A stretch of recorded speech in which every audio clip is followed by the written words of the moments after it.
Hi everyone, this is Stirp. Thank you to all of you who watched my last video, who shared it onto your Facebook. I really appreciate it. That last video I made was kind of a serious one, so this one's going to be a little more comical. Today's video is all about things that people need to stop doing. If you get offended easily or are super sensitive, I'm really just poking fun. That's the way that I see life. I really believe that sometimes we need to not take life too seriously. There's already serious things that come our way, so we kind of have to make a joke out of things. I make fun of myself all the time. I know some of the things I do are silly and look funny, and so it's all out of fun. So again, if something I say offends you, I'm not sorry. 10 things people should stop doing. Let's face it, there are some things that if people just stopped doing it, life would be so much easier. Number 1, stop leaving shopping carts in parking spaces. Not talking about exceptional situations where there's an emergency. I'm talking about those people who always leave the cart right in the parking spot.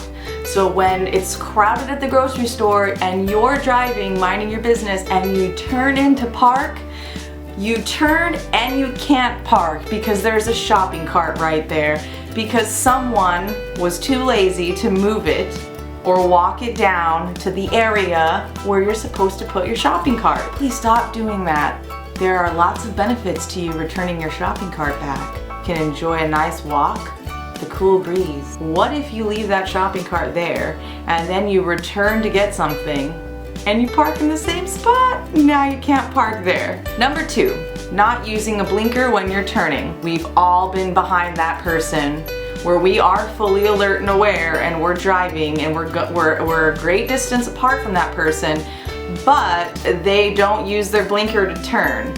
So they just kind of slow down quickly and turn, and you have to slam on your brakes, and you were hoping that they would use their blinker. That's what the blinker's for.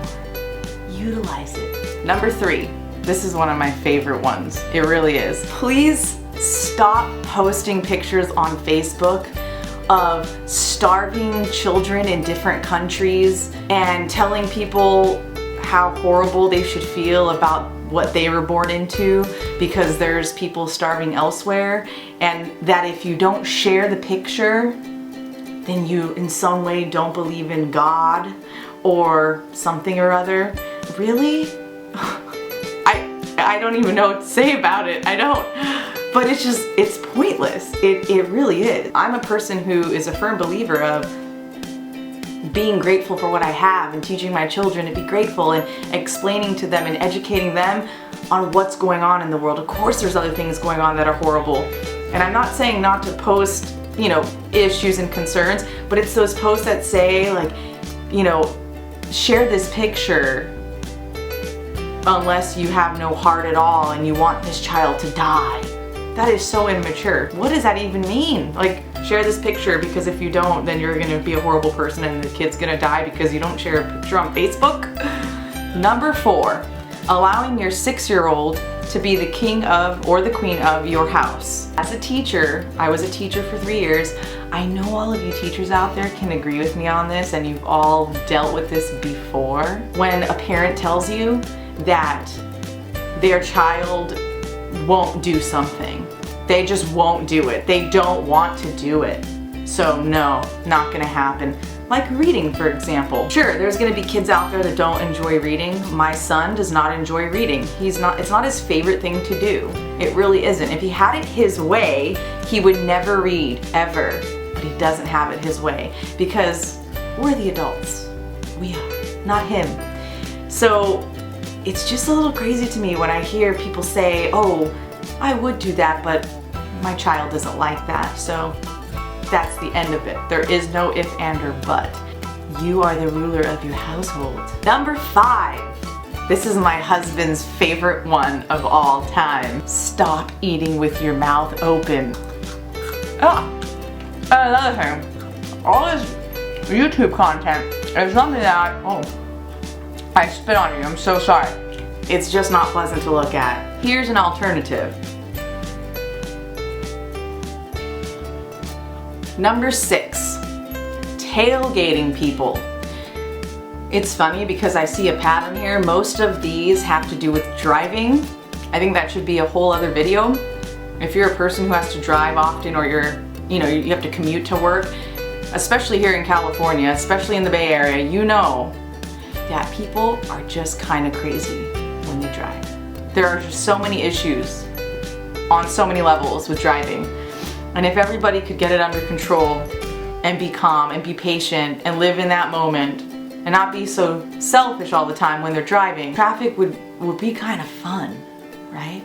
Imagine a whole party going on like as you're driving in traffic because everyone's so pleasant. Tailgating, so unnecessary, especially when there's traffic. This cracks me up, right? Traffic, you can't move, you can barely move, and someone's on you so hard, and then they switch lanes and they go on another person really hard, but they can't really get ahead. I mean, we're all in traffic, what are you gonna do? Like, you're stuck right there. My favorite is when they tailgate you and then they go around you and they zoom off, right? If there's not a lot of traffic, they zoom off. And then later, like maybe 3 minutes later, you come up to a stoplight or whatnot, and you look over and there's homeboy right there, right? Or homegirl sitting there next to you like, oh yeah, that was me being a douchebag. All you douches out there who tailgate, I just want to know the logical reason. That's all. Little secret, there is no logical reason. You have no patience. No patience, and you're just selfish when you do that. The world would be a better place if there were no tailgaters. Number 7, please stop talking on your phone obnoxiously in restaurants. It's rude, it's just not classy, it's bad taste, it really is. I get it, like emergencies happen, phone calls happen, that's totally fine. But bring your voice down or kind of, walk outside to take the call. So obnoxious. And I know we've all been there where you're sitting having dinner in a restaurant and someone is like really being loud so that everyone can hear their conversation. Why? Number 8, another driving one. Again, I really believe that the driving ones are super important. That's why they're on the list. We are humans, we're driving machines. Everyone out there who has a car has control of a machine. It's a little scary. Like, think about that for one moment. Think about people you know in your life. People you know. Number 8, not looking through your rear view mirrors or behind you when you're backing out of a parking spot. I almost got ran over a couple of times while I was pregnant. I had to be very careful and I would slowly walk and I would creepily look into people's back windows to see if there was a driver in a parking spot because they wouldn't pay attention. Please pay attention. That could be a little child. It could be your child. It could be your mom. It could be your dad. If you don't like your mom or dad, it could be someone that you really love. Number 9, people should really stop texting and driving. What a surprise. Number 9 is again about driving. Extreme selfishness. It is. We've all been guilty of it. I've even been guilty of it. I'm telling you right now, I've been guilty of it. Yeah, I have done it before. I try my best not to. And I just see people all day long just on their phone while they're driving, and it's insane to me. It really is. I truly believe that people should get punished the way they get punished with DUIs with texting. I hope it happens one day. I really truly hope it does. Stop texting and driving. It's really not worth it. And number 10, please stop taking photos with your iPad. You have a smartphone. If you have an iPad, you probably have a smartphone. Hang on, honey. Let me get, can you scoot over so Johnny can get in the picture, please? Thank you so much for watching my video. Leave me comments on what you think people should stop doing or what you think is pretty funny. Again, this was all out of fun. I'm just poking fun. I'm guilty of some of these things, although some of them I really believe need to stop happening, like the driving ones. Sometimes you really just have to find the silliness and the jokes in life, since we really can't control all the seriousness that's thrown our way. If you like this video, please subscribe to my channel. Please like it below. And let me know in the comments what you think people should stop doing.